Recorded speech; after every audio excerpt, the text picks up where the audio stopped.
మోంతా తుపాను తీరం దాటినప్పటికీ దాని ప్రభావం అయితే కోస్తా తీర ప్రాంత జిల్లాలపైన ఇంకా కొనసాగుతుందని చెప్పొచ్చు. అనకాపల్లి, కాకినాడ జిల్లాల సరిహద్దు గ్రామమైన పాల్మన్పేటలో ఈదురుగాలులు భీభత్సం సృష్టించాయి. ఇక భారీ ఈదురుగాలులకు పాల్మంపేట తీర ప్రాంతమంతా కూడా అలజడిగా మారింది.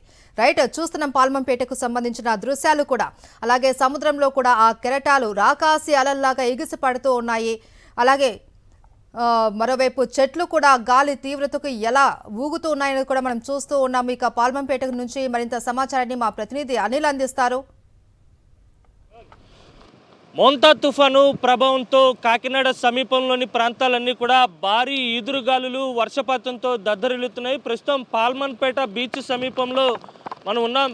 ఒకసారి ఈదురుగాలుల ప్రభావాన్ని కూడా గమనించవచ్చు. పెద్ద ఎత్తున ఈదురుగాలులు సంభవిస్తున్నటువంటి పరిస్థితి ఉంది.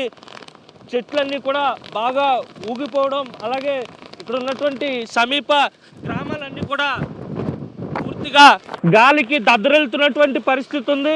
మొత్తంగా పెద్ద ఎత్తున గాలులు వీస్తున్నాయి. గంటకి దాదాపు 80 నుంచి 90 కిలోమీటర్ల వేగంతో కూడా గాలులు ఉండేటువంటి అవకాశంగా మనం భావించాల్సి ఉంటుంది. దాదాపు తుఫాను తీరం దాటినటువంటి నేపథ్యంలో ఇంకా గాలుల తీవ్రత కావచ్చు, వర్షపాతం తీవ్రత కావచ్చు కొనసాగుతుంది. కాకినాడ, ఉప్పాడ, అలాగే ఈ సమీపంలో ఉన్నటువంటి అన్ని ప్రాంతాల్లో గాలుల తీవ్రత కొనసాగుతున్నటువంటి పరిస్థితి. పెద్ద ఎత్తున వర్షపాతం నమోదవుతూనే గాలుల తీవ్రత కూడా కొనసాగుతోంది. ఇప్పటికే వాతావరణ శాఖ కూడా హెచ్చరించింది. 110 కిలోమీటర్ల వేగంతో అత్యధికంగా గాలులు ఉంటాయని కూడా ఇప్పటికే హెచ్చరించినటువంటి నేపథ్యంలో పెద్ద ఎత్తున వర్షపాతం నమోదవుతూనే గాలుల తీవ్రత కూడా కొనసాగుతోంది.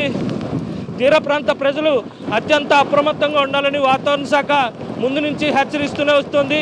అందులో భాగంగానే పెద్ద ఎత్తున గాలుల తీవ్రత కూడా కొనసాగుతుంది. పోర్టుల్లో ప్రమాద హెచ్చరికలు కూడా కొనసాగుతూనే ఉన్నాయి. తుఫాను తీరం దాటినప్పటికీ మరో 48 గంటల పాటు దాని ప్రభావం ఉంటుందని వాతావరణ శాఖ ముందు నుంచి అంచనా వేస్తూ చెప్తూ వస్తుంది. అయినప్పటికీ కూడా గాలుల తీవ్రత కూడా కొనసాగుతున్నటువంటి పరిస్థితి. పాల్మన్పేట బీచ్ సమీపంలో ఉన్నటువంటి ప్రాంతాల్లో భారీగా ఈదురుగాలులు వీస్తున్నాయి.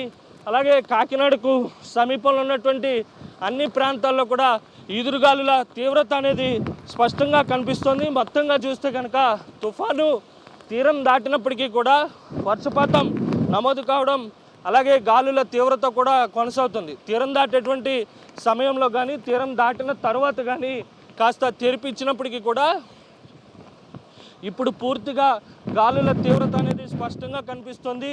మనం విజువల్స్లో గమనించవచ్చు. పూర్తిగా పెద్ద ఎత్తున గాలులు వీస్తున్నాయి. వర్షపాతం కూడా నమోదవుతోంది. తీర ప్రాంతంలో అలజడి వాతావరణం కనిపిస్తుంది.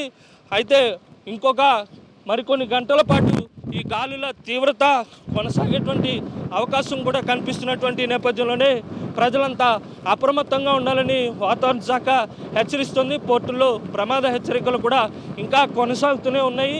మొత్తంగా చూస్తే కనుక మరో 48 గంటల పాటు కోస్తా తీర ప్రాంత జిల్లాలపై ఈ ప్రభావం ఉండబోతుంది. వీడియో జర్నలిస్ట్ అప్పడోస్తో కలిసి అనిల్, సాక్షి టీవీ, పాల్మన్పేట బీచ్ నుంచి.